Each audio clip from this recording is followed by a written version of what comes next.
As he breaks the panetta, Adam's getting fed up. He's shouting, "God damn it, Declawed!"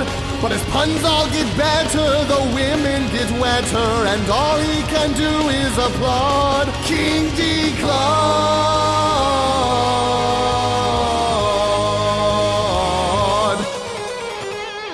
Hey guys, welcome to Trinity Force Podcast. I'm your host, Adam Bonophobia Cogswell, and stuff is playing in the background again because we're late because Dom's internet and power and everything just went exploded. That was my bad. Back. Blame it on Dom. That was my B. Blame it on Dom. So we are live. We are here. This is episode number 188 of the Trinity Force Podcast. This is a mailbag listener question episode. We have just enough to finish for this episode. We have some in the mailbag to be put back into the document. We need more of your questions. Feedback at trinityforcepodcast.com. We really do. We need more. Keep bringing us questions. Do that. Well, first of all, I want to introduce everybody. Chirazeel Jaden is here. What? Dom Sheen Sharoni is here. I am just all spiderweb. And DeFage Claude is here. Howdy. You guys Turn make the my page. Trinity Force. Nice. I like what you did there. So you're the recipe for the show. Would you call us the Holy Trinity? It doesn't really work If I because... shot you full of holes, maybe. But And DeClaude is no stranger to doing that. no. Nope. Or myself, apparently. Oh. All right, guys, if you want to support the podcast, there's two ways for you to do it. One is to donate to the podcast, tforce.trinityforcepodcast.com, or below the Twitch channel, there is a donation link. You can send any denomination. We would like $5 or more just because there's extra, fees and stuff going on. But send whatever you can. It helps out the podcast, helps us move forward. When we're bringing people on, we're starting new shows, we're getting more of the casters, microphones. Anything you guys can do to help, we appreciate it. If you don't want to help, stuff still comes out every week. Number two way to help out the podcast is to go sign up for NatureBox, bit.ly/tforcenature, bit.ly/tforcenature. That is, the NatureBox is a box full of healthy snacks for $20. It's delivered to your door every month. You get 5 snacks to try. You can either tell NatureBox to put the box together for you, or you can pick 5 treats of your own. Chira, you have some cashews you really like. I don't know what the hell they call them. Yeah, the Sriracha cashews are so good. I'm about to just order nothing but those.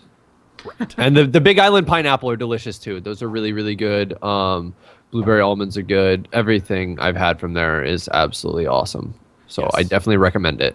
So please go check that out, bit.ly/tforcenature. Last week, I put you out on a mission to talk to Ghostcrawler. He got back to me. He is talking to PR. We are waiting on Riot to say yes. Ghostcrawler can come on the podcast. So no more. Sweet. The army is off. Don't stop tweeting at him. Doesn't need to happen anymore. He already gets harassed enough. He doesn't need this out of us. Even though Yeah. I'm pretty sure he said he's listened to this podcast in the past, and he may still Yes. listen. So he probably heard it. He probably listened to the podcast. It's like, yeah, I need to message these guys and tell them to send the army off. Call off the dogs. He knows we love him. Yeah. But by the way, another way to support the podcast, just show up, download, listen, give us the views, give us the reviews on Stitcher and iTunes, and keep our name out there and spread the news, word of mouth. Absolutely. Let Yes. everyone know we're there.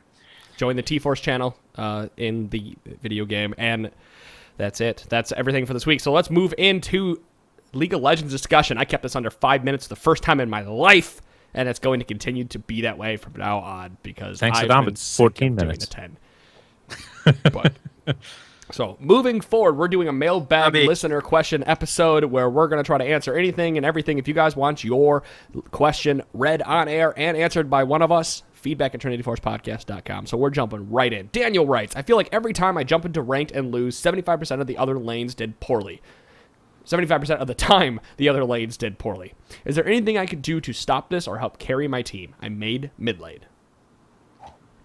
If you're mid, kinda.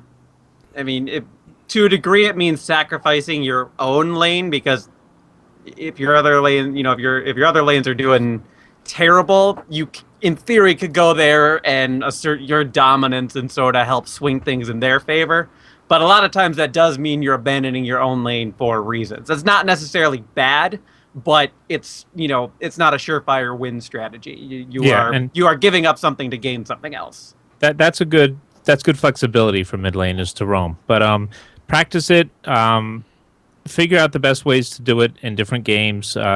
Figure out, okay, there's a little bit of a delay here where I don't have to worry about him pushing my turret over, or I don't have to worry about him beating me in CS. I can go and roam to another lane and just mess with it, but don't try to do it all at once, because a good player's roam wasn't built in a day. So you need to do it whenever you can, and just learn it first. People say that we don't catch your stuff, but they don't. The majority of these listeners don't watch live, so they don't see our facial expressions. Where most of us just look away and go, "Jesus Christ!" So they're like, "Oh, they didn't catch DeClaude when he said that pun." No, we caught him. It's just we hear it so much. Actually, we have to. there are a lot of times where you don't catch it too. I don't know. So. Sure. I just feel like it's really disruptive to say something every time he makes a pun. So, well, I had to point that out that, because there's that. Because then we get off topic like this. But I would say take control of the game. If you find that 1 out of every 3 games, we'll say 2 out of every 3 games you play, you're losing, and you're dropping the ranks, or 1 out of every 3 games you're losing and you can't go up because of that. And you need to just take control. You need, from the beginning of the game, you need to say, "Hey, jungler, there's a ward here. It comes up at, comes down at 7 minutes. Hey, bottom lane is struggling. You might want to go and help them." You have to be very positive about when you do it. There's a lot of us who will just bite our lip and not say anything, but it has been proven, and we're going to talk about this in the future, that positive players impact games positively, and they win more often. The more positive you are in the game, and the more you can help your team, the more likely your team is to win the game. So, and we keep talking about Days Untold, but she's a really good person to bring in here and talk about that. She's like, I think she wins games just through sheer positivity. Like, she just goes in and she's so overwhelmingly positive about things that her team can't help but win. I've never seen anybody like her. It's so strange. Goes. This weekend, I had a couple ranked games where I've seen some people in Champions select really positive, flexible. They're like, "Look, okay, so and so wants this lane. Their first pick. Everybody call the roll so I can pick to fill. Blah blah blah." And then they get in game and somebody dies, and all of a sudden the rage monster comes out. It's like their Gnar. They start with this cute little mini Gnar, like, "Oh, great, this is going to be an enjoyable experience," and then, "I hate you guys." I end up having to mute them. So you want to maintain your positivity throughout, especially while you're in the game. Yeah, I think that's going to be the biggest factor. Like, we could go through 100 scenarios of what you could do, where you could go, what you could do to roam. Like, for example, I played a game the other day as Lysandra, and I got dumpstered in top lane as her, and then I tried to roam around, and I was a couple levels behind. But somewhere in that mid game, right after I got my ultimate, I happened to be in the correct places because I recognized I'm not going to be able to sit in a lane because I'm 2 levels behind. I have to roam and try to use my ultimate to the best of our ability, and it allowed us to come back. We didn't end up winning the game due to other poor plays that happened, but there was a point during that, maybe a 5 or 6 minute stretch where we were coming back into that game. We lost that game because of poor play later on. At that point, the point you're talking about, the game was basically even again. Yeah.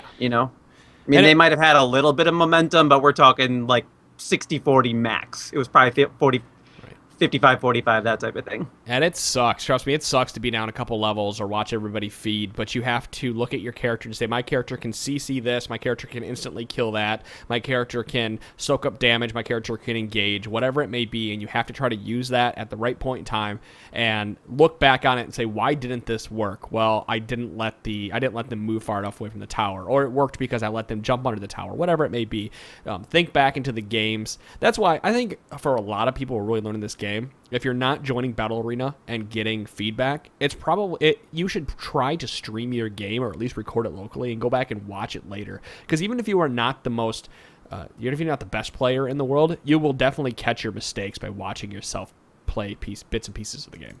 Especially after you're removed from like the moment of things happening and you're kind of seeing them from a second viewpoint after the fact, you'd be amazed at the stupid decisions that you make. And you're like, God, I can't believe I did that. Now, another thing, when you're being positive, maintaining your positivity, if there's ever anything that really irritates you or bugs you, don't be passive aggressive about it, and don't bring up the past. You're not there to teach them about their mistakes because there's no time. Let them do that after the game if they streamed it. Don't say, wow, you really fed top lane hard. You probably should have played less aggressively. Well, thanks. That helps now. I'm never going to see you again in my life. What does it matter? So And that just serves to irritate people and just gets them even more on tilt. So don't point out the mistakes or what happened in the past. Focus on positive and the future. And sometimes you just do have those bad players, and sometimes the other team just has really good players, and maybe they're more positive or they're communicating better and working as a team, and that's why you end up losing that game. Just chalk it up as, okay, this happened. I did everything I could, and like Sean was saying, look back on your game to see what you can do to improve. And move on from there, because you can only affect what you can affect, and that's it. So don't get hung up on it. That's and like please don't use the excuse. Please don't use the excuse. Your question almost hinted at it. Oh, everybody else sucked, but I was awesome. But we lost because I always get everybody sucking on my team. That's just how it happens. It always seems like that too. We said it on Monday. I don't have the email here, but remember how I kind of ranted a little bit, dusted off Hornets. So he actually wrote in and said, I didn't take any of that. I didn't take any of it personally. You actually opened my eyes to what I was doing wrong. You made me think and go, oh, this advice is correct. So just hearing that back and hearing the advice that we're giving is correct. So positivity wins games. That's really what we were preaching on Monday as well. It's you have to be positive about your experience and positive about what's going on. I was going to say, you say those are always the type of people who write in and everything. But no, we had the one guy who wrote it and said he feels like his big skill is he just knows how to get carried. Yeah. He feels like he gets carried every single game, but he's winning games because of it. I love people like that. Nothing wrong with that. All right, well, we'll go ahead and move on to the next question here, because Gorath, he wrote in again. He asked, what is the advantage of Moby boots versus boots for tank stats like Tabby or Mercury treads, as it pertains to both junglers and supports? You're able to move on the map. Yeah, I mean, it's pretty clear cut in the tool tips. Moby boots are going to make your presence felt all over the place, and tank stat items are going to make you a bit more meaningful in the fights themselves. And so it's sort of 6 one way, half the dozen the other. You deal 0 damage or crowd control or whatever if you're dead, but you also deal 0 damage or crowd control if you don't show up to the fight in time. Yeah. Exactly. So it really is just a matter of catering to your own play style. I tend to prefer, as a support player, I tend to prefer Ninja Tabby and Mercury treads to Boots of Mobility. And that's mostly because I don't like items that are giving me conditional stats, and that's very much what Mobility Boots is. So if I do get those because they're just the way to go if you're going to roam or that type of thing, just hands down. In a vacuum, I would actually prefer to just get Boots of Swiftness because I know I can rely on that move speed at all times. And there's nothing like feeling like you're moving really fast all over the place and then getting into a fight and not being able to catch an opponent. Yep. I really like Boots of Moby on junglers who like Skarner early, because Skarner can impact the game even without his ultimate. I really like to pick that up because a lot of time I usually pick up Boots of Mobility on my junglers. For example, if I get an early kill, we're talking first rotation through the jungle before my buffs have ended, or just as my buffs are ending, or really before I go to my first back. If I have the gold to do it, I'll go back and get it. Or on my first back, if I have that extra gold that I feel like it's worth it, I'll pick that up along with a long sword or something, or whatever I'm building toward. But like the closet, it's cheap, and you're using those cheap stats to try to influence the game early to give your team that edge. Because a lot of solo queue games, players don't know how to come back early after or come back after they're down early. So when you're affecting the game in that way, you could potentially tilt somebody on the enemy team who doesn't have you, who's listening to the Trinity Force podcast and keeping everybody positive, and then they start to lose. Everything is $825 gold for the total price, including Boots of Speed and Recipe. So you look at that, under 1,000. That's not bad at all. Boots of Moby are also most effective early in the game when everybody's as spread out as they're going to be as the game gets closer to that mid-game point or the late-game point where most everyone is grouping. If the enemy has any poke and can just smack you, your Moby boots aren't going to really do that much later. It's a great early buy to help you snowball an advantage. But I hate playing with supports who buy Boots of Mobility early and then don't do anything with it. Yeah, they just stay in the lane. They don't make any use of the item at all. And I love playing against supports that do that because they've invested a lot of gold into something that's not giving them meaningful stats as far as trades and just general laning goes. and they're not using the big stat that they invested in to do anything positive for their team. Like, these are really just the people who see go to pro builds and see that every support player picked up boots of mobility for, because they're at such a level where mobility is the be-all, end-all stat to have. If I'm a support, I'm picking up boots of mobility when my tower is down. And it's still early in the game. We're talking pre-10 minutes at this point for me as a support to pick up boots and Moby. Or I know my AD carry is fed enough that he can 1v2 in the bottom lane, and then I can walk around the map. Roam the middle. And roam in the middle, roam for whatever it may be. That's when I'm picking up boots and Moby on a support. I will also pick it up if I'm playing somebody. Again, it really all comes down to if I have control of the lane. I have to have control of the lane as a support to pick up boots and Moby, because I'm going to be a support like Blitzcrank, Thresh, maybe Morgana to an extent, not usually, because with her I'm picking up other items first. But then you're just trying to bully down the lane. Yeah, I'm just trying. Well, when I'm picking up boots and Moby, it's because I'm winning early. My tower is either down or just about to go down. My AD carry can 1v2, and I can go be a presence in other lanes, and I don't have to worry about what my AD carry is doing. Or I want to get to places really, really fast because there's just so much mobility going on and nobody's responding. And you can get in, ward, and get out. For those dangerous times. But like Don said, that's just not good in lane. Don't buy them and sit in lane. Alistar, Taric, and Leona are the only champions I reliably buy those boots on. I'll also note that I run a lot more movement speed in my Quints in my runes and masteries than most people tend to. But that's just because I like that stat a lot, and I like being able to rely on being quick even if I don't get boots of mobility. So that might be part of my aversion to that item overall. But it's not boots of mobility still work with movement speed runes and quints or masteries. Mm-hmm. Yeah, I think I'm technically right. I think we've explained so Moby is better for the early game and jungler mobility because you can get them early and they're cheap. But definitely the Tabby and the Merc Treads for the team fights, especially if you're the one that needs to tank up or you need to come out of your CC. Or if you're a top laner, I wouldn't get Moby boots ever because you're staying in your island, you're in your lane. Like we mentioned, they're not good in lane, so get your Tabby or your Merc, depending on who your opponent is. That pretty much wraps it up. Yeah, it's pretty much only support in jungle. Mid, maybe, but you're talking. Somebody like Zed might potentially be able to get them in mid. But... Right. Sork shoes and everyone else, so. Yep. All right, thanks, Gorath, for writing in. Mr. J, go boom, you are up. I'm in a ranked 5s team with 3 diamonds, 1 platinum, and 1 gold, which is himself. It feels like my opinion doesn't matter or get respect due to perceived skill gap. What do I do? Wow them. Earn their respect. You're gonna have to earn their respect by coming in with ideas and thoughts and team comps and say, listen guys, I did the research, here's what it is. You're gonna have to just do extra work to make them respect you, and then what you are bringing to the work for them to go, okay, well this guy knows what he's talking about. Now everybody on this podcast thinks it's really silly that a diamond won't listen to a silver. Because just because you're silver doesn't mean you don't know what you're talking about. And just because you're a high rank doesn't mean you should discriminate against lower ranks. Exactly. Playing the game a lot doesn't necessarily, having played a lot of games doesn't actually make you any better or worse than somebody else. You need to sort of demonstrate knowledge along the way. And if you're doing that, sooner or later, you start making the right calls enough, and whether or not they listen to you, sooner or later, they're going to start listening to you just because you are routinely on point with that type of thing.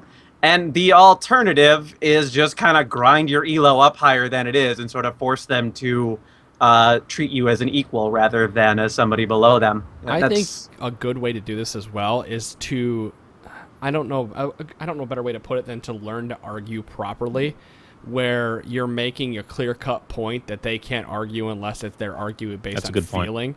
Because if you make a call and everybody listens to that call and then they start arguing about it, but you can say, listen, this is why we made this. Top was doing this. Top had this item. That whatever it may be. We can go through all the different scenarios here.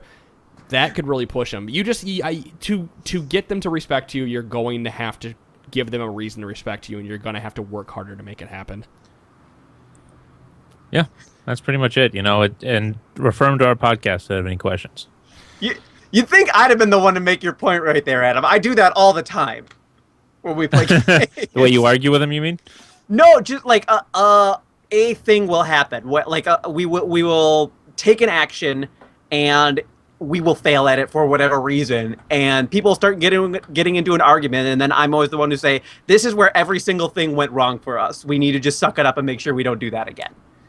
And I'm probably a dick about it. I'll admit it. In the heat of the battle, we all in the heat of battle, it's tough to really be tactful, but I do that all the time. You know what? And if worst comes to worst, leave the team. Like, if you feel like you're not being respected, a bunch of D-bags, you're not going to have fun. So I know it sucks. This everything I feel like I'm saying to you feels like it should be pretty common knowledge on how to handle it. But at the same time, if you're not asserting yourself to the players who are not listening to you, they're never going to respect you.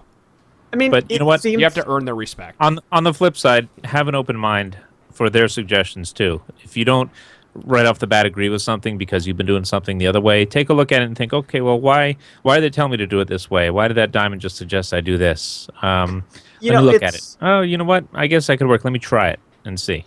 It's easy to say that this stuff is common sense, but if these other 4 players are actually friends of the person's, whether they're real life friends or friends he or she's met through other games and that type of thing, it can be difficult to sort of bail on your friends, even if they're being disrespectful to you, because you want to assume they don't actually mean it that way. They're just other things at play. But when the bubble pops, if you're not having fun playing with these people, like, you should just stop playing with them. Right.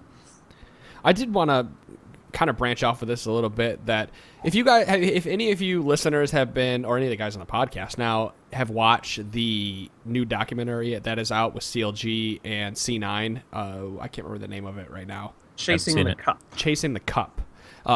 Episode number 1 showed CLG basically imploding on themselves. That's how people perceived it. And I think it's really funny watching this Chasing the Cup and listening to CLG, because I immediately equated it to playing with you guys and playing with Wrecker, because you guys have been in games with Wrecker and me, and we will argue, we will scream, and just it'll go at it, and nobody is right, even if one is absolutely right. Nobody is right. And then 30 minutes later, everybody is best friends, and we're getting drinks. And it's the same thing that happened in the CLG and the Chasing the Cup. They probably argued and bitched, and a day later they were best of friends. And that's going to happen in team games too. Like, drama happens with every person. You guys will butt heads, and sometimes you have to. I mean, you can't force your will on 9 other players in the game, even the 4 on your team. You know, there sooner or later things are going to create conflict, and it's your ability to move past that conflict which really indicates who you are as a person. Mm-hmm. Yeah, and just keep making the right calls consistently, and you'll earn the respect, and they'll listen to you. So, but don't worry, DeClaude took a little while to earn my respect, because I used to get all really, really, really upset with him about all of his picks and never surrendering, and he was very persistent about it. And I find it also helps I talk to you every day, but I find that you earn my respect after talking to you every day and playing with you, and finally getting it. So, but I've gone back and forth with you. Sometimes you just get like so worked up about the smallest things. I'm like, I don't know how much longer I can play with this guy. I like the Wrecker Adam example, because when they argue, it's just straight up. Like, one of them could be completely right, and they're like, I refuse to believe anything you say. Yeah. Oh, it's like 2 rams butting heads, and just continually butting heads. Even if our skulls are cracked and bleeding and the horns are hanging off, we're just... With you two, I like to just throw fuel on that fire and try to make things worse. I've noticed with when he's arguing something with you, he'll, regardless of whether the rest of the team's on board, he's like, we should engage now, and he'll go alone and jump over the dragon pit. We're like, oh my god, what do we do? And then you're panicking to run in behind him, and Adam pandemonium and I ensues all the time too. Like the whole "I'm the cancer of League of Legends" thing, and that. Never coming to your lane again. Canceller of League of Legends. We're arguing at each other as he's sitting in my bush. I'm like, you fucking can't me. I'm like, I know what I'm doing. I'm going to get you another kill. Shut up. And it happened. So shut up. Well, when the cookie Hopefully crumbles. that answered your question. When the cookie crumbles, At you'll the have end their of the respect. day. I hate you all. Fuck you. Alberto writes in, do armor and magic penetration affect monsters and minions? What is more beneficial, AD or armor pen in the mid-game? If Sean wasn't eating right now, I'd make him answer it. I didn't eat anything. I can answer the second one. The second one, flat penetration is better in the mid game than AD or ability power. but it's only good for a very brief window, and then you want to have percentage penetration. And so it's really difficult to invest in that flat pen unless you're getting like one of those step type items. So realistically, you're better off just going for AD and ability power because that's going to work better with the percentage pen later in the game. To answer your first piece of question, yes, flat armor pen. Actually, all armor pen works on minions and monsters. For example, the wolf has 6 armor. So if you run 6 armor pen, you are doing true damage to the big wolf in the jungle. There used to be a lot of junglers that would run armor pen early. That would help them out. It would be armor pen and attack speed to be able to do more true damage to that monster more quickly. It was auto attack dependent champions. Minions, they have armor but not magic resist. If I remember, that's correct, right? That's correct. Sounds right. Yes. So, but even then, it's still like AD is still tends to be more better. Most people will either take AD or attack speed, and that's usually it depends on the champion too. Like if you have your ratios for your abilities, for example, if you have good AD ratios, then you want to stack AD. If you're an auto attack type champion, you might want to favor some armor pen in your build. And it also depends what the enemy has too. Like I saw it on the LCS, European LCS I was watching last week. It was they were talking, the casters, I forget which ones they were, but they were talking about Tristana's build, how he didn't get a Last Whisper because he didn't need it. None of the enemy team was really building armor to penetrate, so he went for an AD item instead. And in that situation, the flat armor pen is actually going to be amazing for you because if you're getting to endgame items and you're reducing the minimal amount of armor that they have to begin with, like you're just going to be creating so much blood on the battlefield over the percentage. The pointy things that you're putting into people. But it's gonna be like they're made out of paper. More often than not, people buy resistances. It's very rare for people to just completely ignore resistances at this stage of the game. In Season 1, nobody bought resistances. To give you an example, so the reason you don't normally walk to lane with armor penetration is because minions start out with 0 armor and 0 magic resist. But they gain +2 every 3 minutes for armor. They gain +2 armor every 3 minutes, and they gain plus 1.25 magic resist every 3 minutes. So by the time you get to lane, just after you get to lane, or excuse me, a minute after you get to lane, they'll start gaining armor. And so it's very easy to last hit with that extra AD. You don't need that armor penetration because it's only 2. It's 2, 4, 6. And out of runes, you get 9. Is it flat? Something like that, yeah. It's like 8 or 9. So it's not worth it until way later in the game to have that armor penetration to continue to do true damage. With that extra AD, you're basically doing true damage to the minion. Back in Season 1 and 2, I made a C++ program to find out what armor ratio and AD ratio, made it so it was more beneficial to get AD over armor pen based on your target or your targets you had. But it's changed. The algorithm has changed since then. So maybe we can call someone out, Trampoline Tales, for example, to maybe do the math for us and find out what. No, it's the same. Let's say 100 armor. What would be better? What amount of AD would make AD better than what amount of flat or percentage armor? So if we can get something like that, we can answer better. No, what changed is now it goes. It's the calculation of armor penetration. It's when it calculates the flat percentage first and then flat. It used to be flat first, then percentage. Now it's percentage, then flat. That's what changed. Right. That's what changed. Okay. But the formula is. Never mind. It's just the formula. The formula changed. It now calculates percent first, then removes the flat. But like 100 armor is 50% damage reduction. Right. Yeah. None of the stats behind armor or any of that has changed. So you could actually take your C++ program and just move the quotations around. Isn't 200 armor like 75 damage reduction? Like the diminishing returns get harsh. Which is why I think it's funny that people spend so much time armor stacking because you invest so much more.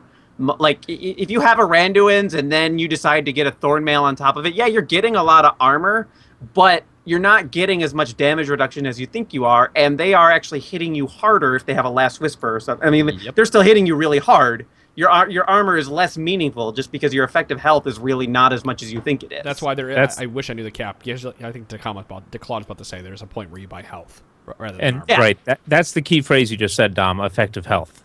Because when it comes down to it, it's your effective health. You got to get rid of this many hit points to kill X target. So your armor helps bump that down.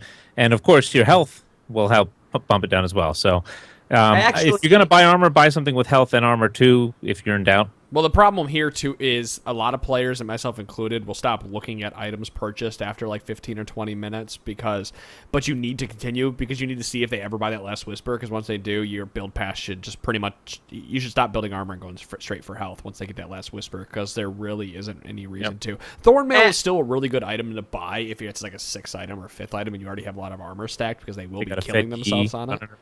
Right, but other than that. Right, I'm just saying, like, there are people who will build Sunfire Cape, Thornmail, and Randuin's. Yep. And it's like, if you are... When I build Warmogs. And it's against, it's, should have built the Warmogs or something like that. I mean, like, yeah, you're getting some health, but focus on items that are going... I mean, and they will even forsake magic resist at the cost of those 3 items, because they think the only threat on the board is the Marksman. But, I mean, the Marksman's still going to be hitting you pretty hard, and then you're taking all of the magic damage in the world. Like, seriously, every other game's magic damage is pretty much converging on you at that point. And keep in mind, a lot of Marksmen have effects that do magic damage. Oh, I had a listener, or Twitter follower at least, write in a while ago asking me why I took magic resist blues instead of mana regen, and I have my runes are all kinds of messed up. I have things in weird places to try and min max as much as I possibly can. But the reason is because of the effective health. So many support champions deal magic and deal magic damage, and marksmen aren't dealing a lot of damage at all during the early stages of the game. So the bulk of the harass that you're going to take is going to be in the form of magic damage coming from the enemy support. And in that respect, you get more effective health if you're running flat magic resistance as opposed to health and full health and then mana regen blues. You know what I did, Dom? For Leona, my Leona book, mainly because they hit her health regen as because it was a problem. You couldn't really harass her. So my rune book is 11 health regen per 5 and 103 health. That's it. And it seems to work great. See, mine's just a generic page that has effective health. I conquer with health and then regenning that health. So the harass. Yeah, no, I have health regen on a lot of my pages because, like, after they hit Leona, I kind of thought about it. It's like, this regen, I need it for her. Yeah. But it'd be kind of nice to have on everybody. And I just started thinking about it. It's like, it would just be good on everybody. And that's the page I run more often than anything else. All right. Okay. Alberto, thank you for the discussion. Okay, cool. Michael, you're up. And then Vamp, you're on deck. Michael writes, why do people favor long-range utility-style champions over Malzahar and Anivia, who can turn a fight in a few seconds? So that I read that improperly with the wrong tone. But why are people favoring utility-style champions over Malzahar and Anivia? Because he feels they can turn a fight in a few seconds. Because fights usually last longer than a few seconds. Anivia can be considered somewhat utility with that ultimate. Oh, absolutely. She's all utility for the most part. Yeah, the wall, the until she gets to the part where she's obliterating people with a combo, but up until that point, takes a while. Yeah, it's like she's a utility monster. She's way more utility than Malzahar is. She has a slow, a stun. Yeah, you're right. Malzahar's only utility is his suppressed, which is. All right. Let's say Brand and Malzahar for the sake of this conversation. Okay. All right, now. I like Malzahar just because I like him. I like him as a counter for Yasuo, for example, because he can't block anything with his wind wall that I can do.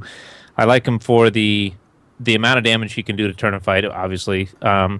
His ult does offer some utility. It can initiate when the enemy's on their back foot, or if you get a pick. He's more of a pick comp style champion. Right.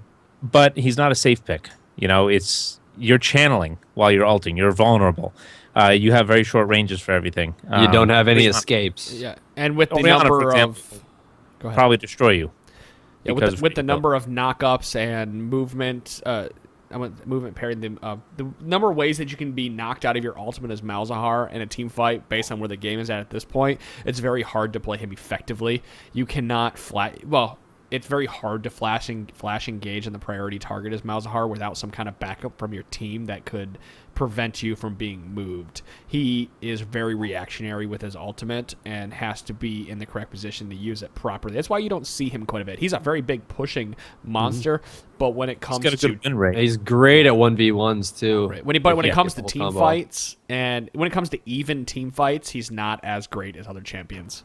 That's really what it comes down to for all of these champions. They offer considerable burst, and within their kits, they easily have the potential to swing a fight if they do everything correctly.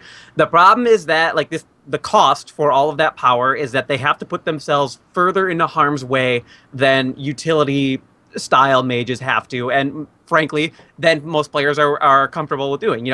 Assassins also offer that same type of damage, but they usually have the tools to get out. Because they have to get in so close to deal it, and they have tools to get out or prevent taking damage in some way or another. Kali comes to mind because she can shroud and potentially be invisible for a few seconds. And Zed because he can just jump right back to his shadow. Correct. Yeah. Talon can go invisible and then run out of there. Katarina has Shunpo. We can go through the list, but. Right. I mean, the utility champions are doing everything are offering crowd control and then other things for their team, and so they don't strike people as the immediate threat that needs to be taken care of. Especially Orianna. Once the ult is on cooldown, there are a lot of things that she can still do, but once her ult is on cooldown, she's not nearly as frightening as she is when the ult is up. That's just the reality of the champion. She's still annoying to deal with, though. But but annoying and frightening are two different adjectives. Say Orianna slaps her ball onto Skarner and then speeds him up, and he goes in and starts a bunch of stuff, and the entire enemy team's focusing on him. She's still going to sit back in the wings and do pretty consistent damage with QWs over and over again. And she doesn't even need to be there to do that damage. She is pretty much an ultimate bot, and you need a vehicle to get that ultimate into the team. So once she hits that properly, now she becomes utility because she's keeping the other damage dealers alive, and we're at the point in the game where we can get hyper carries that do that. So Brand, for example, if you miss any piece of your combo, you become less and less useful as the team fight goes on. You're never useless. You just become less and less useful. If you don't get that perfect ult off, or if you're not super fed, then you're not going to do a lot of damage. And if you are in the middle of the team fight, if you're in the middle of a team fight and it's even, you have to land a good pillar or a good stun and get that number of bounces off of your ultimate that is going to impact the team fight in a favor or in your team's favor. So there's just so many different scenarios. As Brand. That's how I've seen every Brand I've seen that has played really well have been really good at kiting. They'll run in, they'll do something to attract attention, they'll get chased, they'll run back, and they'll pick apart the enemy with their kite. As a kiting mage, that's how I see Brand effectively, and they hit a skill shot. So I'll say this about Brand: he's really fun to play. I don't find him fun to play. He's a skill shot champion. He's really fun to play. I don't play when you hit your abilities. Because I know how incredibly vulnerable I am when I play that champion. But if he sacrificed a little bit of his power to be a little bit safer, I would probably play Brand a lot more when I get stuck playing mid. He's insanely fun, especially if you happen to have a fight start in a very small space. You get that nice and you're sitting back there and you hit everybody with a bunch of abilities, and then they all melt and you're sitting there why isn't this champion played all the time? It's because those situations don't always happen. You get into the game where you can't land a single one of your abilities except for your ult, and then that bounces through minions. Or when they have 2 split pushers and they never group for you to get the maximum destruction out of your ult. For example, let's say you're leaning against Fizz. He's just so mobile, it's hard as hell to hit your skill shots on him. That's another reason I like Malzahar against Fizz as opposed to Ziggs because of that, the skill shots. I'll take Fizz on with a Malzahar, no problem. But Ziggs, I got to worry. I'm like, oh shit, what if I miss this bouncing bomb? Oh man, here he comes, Playful Trickster, put a satchel on. Oh, I mistimed it. Crap, he's on me, I'm dead. But Malzahar, I'll just put the space aids and he'll go and Playful Trickster, and he's still taking damage. He is a pretty good anti-assassin champion. So yeah, you can build him like a bruiser and still be awesome. Oh, exactly. Go for Roa, and I like Malzahar because he's different in that way, and he's a pick to counter. Maybe they pick something that normally is safe against most other mages or will probably dominate the lane. You throw Malzahar and there's a wrench in their entire plan. So, but to what you said in your initial question, the utility champions are generally better for the team fights. Orianna, for example, in my opinion, she is the ultimate middle lane champion for team fights. She's great. Yeah, she's so safe. And Chira was right. I mean, even if I made the point that she's pretty much there for her ultimate, but she does bring a ton to team fights. Even consistent damage. Yeah, because it's Q, W, E onto somebody, Q back, W, and you're consistently moving. And especially when you have some CDR on her, you're just using abilities left and right. So if you want to win a game like clockwork, pick Orianna. So we're going to move on to the next question. Vamp Wright said, when picking a champion in solo queue, do you think it's better... Is it a better idea to compensate for your team's picks or to amplify them? And I'm going to answer this, Vamp. What are you better at doing? Are you better at carrying or are you better at... At facilitating other people carrying. Facilitating. That's really what it comes down to. Look at yourself and say, what champions do I play the best? Okay, I play Leona. Leona can engage. She'll be really tanky. She can help teams. The thing that I've found that helps in solo queue above anything and everything else is finding a champion that can engage for your team. That's why I played, we made the joke, and it's kind of a joke, that Annie, because I got to playing Annie last season, and, I won the lane from AD carry, yes, but at the same time, when I didn't win my lane, I could also win it for my team because I can flash stun Tibbers, Tibber stun, whatever, just boom, we're engaged, here we go, and people might get a little upset, why'd you engage there? Well, we walked out 3v1, we walked out with 3 kills and 1 death. That's why I engaged there. Sorry that you wanted to engage Malphite, but you were too slow on the uptake, and I know when to go. I mean, you just gotta be nice about it. Well, because it was good, and we got this thing. Now let's keep moving. If you know you're good at engaging and you can understand scenarios, pick something that amplifies your team by doing what your team needs. That's a good point. That's why I like Sejuani for her ult and Pantheon for his ult for the engage. But on your point, the engage like Annie, for example, usually if you can engage and initiate, you can also peel. So you have multi-purpose depending on how the game's going. If you're going to protect the cog mix, for example. A lot of it really depends on when you are picking. If you're picking early on, you get to sort of set the pace for your team and really do what you want to as far as the champion goes and everything. I know when I'm picking early, I typically go, if Morgana, assuming Morgana and Braum and that type of thing are off the board, I will often go for Nami just because I know she's going to do all of the things reasonably well in every single comp. But if we get to the end, and between looking at what the enemy has and then looking at my team and saying, okay, we really are lacking just good, decent, hard crowd control and peel type things, I'm much more inclined to go for somebody like Leona in that situation just because I know exactly what she's bringing and how that's going to address certain things within my team. You can't use one champion as a bandage to address every single problem that your team has. If Leona is your only crowd control or your only tank, that's going to end up being a problem in the long term for you, but it does address some of the deficiencies that your team has and could be the difference maker. So, yeah. So like Dom's saying, I think the better answer to your question is you should probably the safe pick is to pick to compensate. Your top lane is a DPS champion. You want to pick a jungler who can tank. You want to compensate for the fact that you need a tank, that you need CC. Right. So try to compensate. You don't amplify and go, okay, everybody's squishy, so I'm going to go squishy high damage too and hope that we just damage the crap out of them. Well, if you have a jungle master Yi, Cosmic mid, a Zed top, and your AD carry, and you're now your support, you don't go, well, I'm going to go ahead and pick Blitzcrank or Vel'Koz or something silly. You're like, right. It's and time if you're to playing at that comp, you think, I'm going to play Malphite and Taric this game. Against him.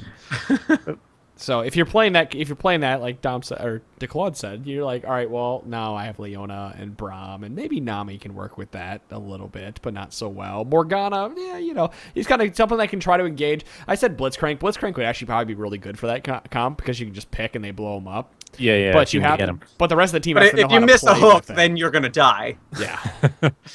Yeah, so, and on the flip side, too, if your whole team's picking, like, you got a Braum support, you got a Malphite top who's building pure tank, and then you go ahead, mid Gragas, for example, and then you decide to pick Sejuani in the jungle or something like that. No, you want to compensate the other way. You're going to have no damage in team fights, so. Compensate. I'd say compensate. It's harder to win with full tank comps. Oh, right. Yeah. The only way you can amplify your team's picks... Sean has 2 girls at his house. What the fuck? What? Is that what that is? It's Kayla and her friend. Oh, I was so confused. I was like, Kayla's in a dress? Kayla doesn't wear dresses? She's all smiling. It's her friend. Yep. Okay. By the way, in Season 1 and 2, you could build pure tank comps and win. Tanks were the shit. Now there are... But not anymore. So Sure, you need damage. You need to compensate. The only way you can amplify your team picks is if you have a Yasuo and you just want to pick somebody with a knockup. But you still want to keep in mind the damage and the tankiness that you have on your team. So compensate. I don't like that her friend looks like her from the background with a shitty quality camera. You don't get to pick what you like or don't like, my friend. Ray writes in, because Spirit of the Ancient Golem gives so many free stats, is it advantageous for the jungler to buy a Sight Stone? Short answer, yes. Long answer, because reasons. Because Vision wins games. Many reasons. But, okay, so if you're buying a Sight Stone, you're sacrificing either tanky stats or offensive stats, depending on the champion, for Vision that your team is supposedly going to use. In solo queue, Vision, that while it does win games, you're hoping that everybody uses that Vision to win the game. If you're at the point in the game that they're not using that Vision, don't buy the Sight Stone. If you're playing 5v5s, like I'm giving like a really short TLDR answer, buy the Sight Stone, because you need to be able to use the Vision to make the Sight Stone worth the second buy. So I think the arc or the logic here is because Spirit of the Ancient Golem gives you bonus or percent bonus health, right? Like a health increase based on your bonus health. Is it advantageous to buy the Sight Stone and everything because that's going to give you even more health, and then all the Vision, and then now we're going to add them. Yes, correct. Yeah, if you're going to build a SO tag anyway. Sure, get a Sight Stone. That's a good idea. And Sight Stone's really good on a lot of popular junglers. Humorously, you get the ward. I really do think, you get the ward off of the sights or off of the. But if you're gonna build Sight Stone, you gotta upgrade it to Ruby Sight Stone then, because. Well, and you know what? Let's look at the other side. If you're buying a Sight Stone, for example, or Jax, doesn't mean you have to buy the SO tag though. You know, you still want to buy the jungle item that best complements your champion, be it Elder Lizard or. I would look at it like, what do I want to do for my team? Do I want to bring just pure utility to the team? If you're going to build a Sight Stone on Lee Sin, which I think, is a really good idea. You should. Sorry, guys. You're right there, champ. No, excuse me. Continue with my point. If you're building a Sight Stone on Lee Sin, you're realizing you're not going to be that hard carry that's doing lots of damage. Now, if you're carrying, I'm going to die. Now you're carrying by bringing utility to the team. You've become utility Lee Sin, where I think if you're buying a Sight Stone, you need to be really good at insecking players or getting into position, not necessarily doing the insec where you're jumping towards and kicking them, but getting into positions that you can kick a player back, which it seems most players have called insec when you kick somebody back. That's kind of what it's been called at this point. You jump toward and then you kick them. Right. You don't necessarily have to be good at that. You have to just be really good at getting in position to kick them into your team and not use that as an execute, but instead use it as an engage or use it as a peel, whatever it is. But it frees up. Yeah. Go ahead. Go on. I was going to say it frees if you do get this. The Sight's on Lee Sin so it frees you up to get a sweeper, so you can counter ward as well, and also just having it in your inventory is an oh shit button. You know, normally you have 5 stacks. As long as you have one available, oh shit, you just got caught out of position. Throw it over the Baron Pit, Dragon Pit, wherever you're going to escape to, terrain, and jump. If you do that, don't forget to buy a sweeper. If you buy a Sight Stone, if you ever buy a Sight Stone, buy a sweeper. Keep the totem, yep. Always buy a sweeper if you have a Sight Stone. And actually, I think more players should start upgrading their sweeper into sweeper number 2 as quickly as they possibly can. I agree. Instead of finishing that big item like a Frozen Heart or a Randuin's, if you're a support or whatever it may be, buy your tier 2 Sight Stone or your tier 2 sweeper first, because I think we are better off. Your team, I say your team is better off reducing the vision than it is, because you don't expect to have that many team fights by the time that you could upgrade that your sweeper at level 9. And if they have an Akali, a Kha'Zix, there I am with the Akali again. Eat it. An Akali, a Kha'Zix, a Vayne, even when she's ulting. Vayne, when she ults, she counts on that little bit of stealth to mitigate damage big time. So your support now has that early level 2 Sightstone, or I'm sorry, sweeper. Goodbye. You know, she ults, big deal. She's doing more damage, but I can see you, and I'm going to control you. Yeah. So good service announcement. Oh, another public service announcement, since we're on the topic of wards, which I think we always do. There can only be one There can Vision be Ward. only one. There can be only one Vision Ward per player, so everybody needs to buy one and have it on the map at all times. Please. I hate when the support's the only one putting it down, and all you see is one Vision Ward on the map. Especially Everybody when buy they can potentially last forever. I have Even to if say, it's I don't know how only many times indoor I've jungle. Do you know how many times I've dropped a Vision Ward and then bought another one because I thought they had killed it already and looked, oh, it's been there for 15 minutes. And then you just hold on to that one extra Vision Ward you bought and cradle it tight and just be like, God. Pet it. Yeah. It's your new. I think we need to. I think one of these episodes we needed to do like a mini from Minnow to Sharks. Do you guys remember from Minnows to Sharks? I think we did one as a team. We did. We did. Yeah. For those of you out there that are new listening to the podcast, back when this podcast first started, what has it been, 2 years ago, we started doing a series called From Minnows to Sharks, where we assumed you guys were minnows. We wanted to make you sharks, like you were bronze. We want to make you plat. We would give you like really basic tips. I think we need to do one. We need to go over wards again. A lot's changed. We mention them all the time, but I really think we just need to spend 30 minutes really talking about everything wards. has changed since the last Minnows to Sharks on wards. Yeah, I mean, honestly, and this is not great on-air material, but honestly, we're coming up to a good time of the year to do these types of things because we're going to be waiting for season changeover, but we can cover basic gameplay concepts. So there you go, guys. If you're brand new listening and you are taking part in battle arenas, you guys don't forget to go check those out. You'll hear the plug at the end. We're going to be doing them from Minnows to Sharks here very shortly. We are looking for content anyway. So, Tundra Boy, you are up next from the mailbag. Is there a place for utility tanks in low elo where teamwork is hard to come by? All right, I got this. Oh, okay. I was going to counter his question with a question, but go. Within the top 10 winningest champions in the game right now are at number 1, Amumu, at number 3, Rammus, and at number 10, Jarvan the 4th. So yes, there is a place. There's a these place. Champions, especially in low elo, these champions do exceedingly well. When you can't kill them, when people don't know how to itemize to kill them, and when they can just show up and either hold somebody down long enough for the teammates to murder them, or just murder them by themselves, you have a really frightening champion at lower elos.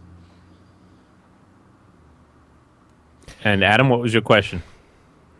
My question was if teamwork is hard to come by, why aren't you making it easier for teamwork to happen in the game by doing what we said 45 minutes ago? Being positive and making your champion work. I am picking a Mumu because I realize if I lock even 2 of them down at low elo, this is going to happen.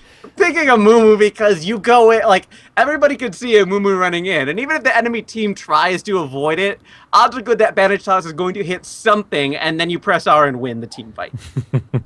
At low, like honestly, you even just need to hit a minion with bandage toss. You don't even need to hit your intended target. You need to hit something and then get in there and press R. Yep.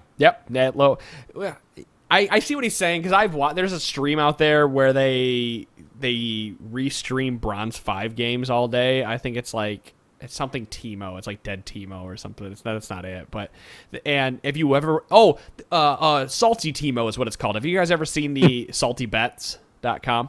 So saltybets.com uses a fighting game engine where you can import characters, and you on the website you bet who is going to win the game with your money. And it's just a giant. It's not real money. It's fake money. You sign up account, you get $3,000 or whatever. And you can just bet it. You can never withdraw it. It's all for fun.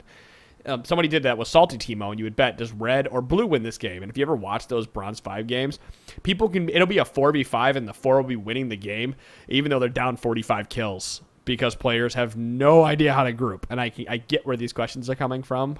Is it like Fish play Street Fighter? It is. That's exactly what it looks like. Fish plays Pokemon was one of the more boring things I've watched. I after the very first Twitch plays Pokemon, I was done. Like apparently they beat like Ruby or Diamond or something. They beat everything. They beat all of it. Have they? Yeah. Teamwork, see? Talk about an uncoordinated group of fellas. Yeah. Cray Sophia says it very well in chat. Salty Teemo is a perfect way to make your self-esteem skyrocket. It really is. It's pretty sad. But I think that we're encroaching on an hour at this point. That wraps up the mailbag questions we have 5 questions left in the mailbag. I think there's another 10 in the inbox that we've asked for since last week. I hate you so much. I'm going to add them to the doc, and you can make them sound better. How's that? Keep sending them in, please. Feedback at trinityforcepodcast.com. We want your questions. You're the meat of our show now because we don't have to keep up with the patches preparing for Worlds. They're pretty much done with that. And if we don't get questions, we're still going to do a podcast. It's just it's just going to be us being drunk. It's going to be like each other. Drunken assholery. Singing Little Mermaid or something. I don't know. Wait, we're going to have to bring Punch on for that. Yeah. Yes, definitely. I'm going to bring this up because it's the end of the show, and I really kind of want to go over some of that news I didn't go over. Worlds, as I said, next week. What did I say? Episode 190. I was going to have, or 189. So Monday, Chira and I will hash out the details over this weekend. We will have the exact location we're meeting, the time we're meeting, and again, we are meeting for Worlds in Columbus, Ohio. If you are anywhere within 300 miles, you should drive up and see us. 300 miles is about Tennessee, so which isn't that far. You're only saying that because Mitch lives that. Well, so does our producer Brock and his buddy. And show up wearing some T4 swag. That way we can recognize you. Go to store.trinityforcepodcast.com. Go buy yourself a T-shirt so we know who you are. We will be wearing them. They will say our names on the back. Everybody who is there that is part of the, except for Dom, if he shows up, he doesn't wear T-shirts. So we are hosting Worlds Party, Columbus, Ohio. However, it is a Worlds Party for just to meet up and talk. We'll bring a laptop and show some streams.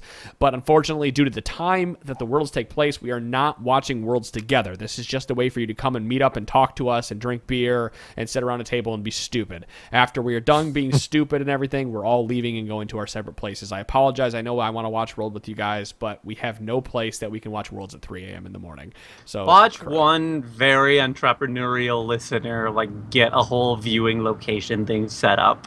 They're going to have one of those big vans with all the electronics in it. If there is a listener out there who wants to rent a hall at a Holiday Inn or whatever, they want to make it happen, and you want to make it, but it can't be a room. I'm not walking to a fucking room at a Holiday Inn and meeting some random person. It's got to be a hall or something. That'd be a little scary, yeah. Do you want? I can't show up and defend these guys with my boar spear, so. Yeah.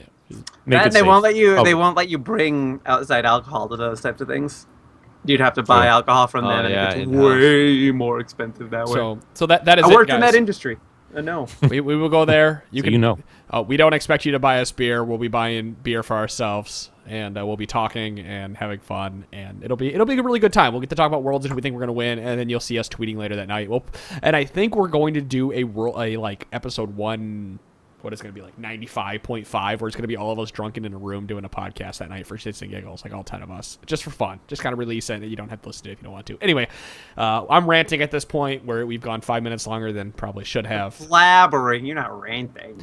I'm blabbing. I feel like at the end of the podcast, it's okay to blab because we've gone through all of the information, and if people don't want to listen to it, they can just cut it off. Right? But then you won't hear the Demaglia at the end. That was really our producer Lancifer added Demaglia into the end of the last podcast. It was great. At the end of the last song too. So listen to the whole thing, or you'll miss neat little Easter eggs like that. He does like to throw that stuff in there. He's a good guy. He's a very good guy. Yeah, good people. So that is episode number 189 or 188. Sorry, 188 of the Trinity Force podcast. We are closing in on 200. Podcast is getting. We're going to figure out what we're going to do for 200. I don't know what we're going to do yet, but it's going to be really fun. So, guys, that's 188 of the podcast. We will see you next Monday for 189. Hopefully the baby comes by then. Everybody send Claude and his wife the well wishes. Syndra is coming. She is. Oh, yeah, she is. She'll have a whole world to toy with. That's it, guys. We'll see you next week.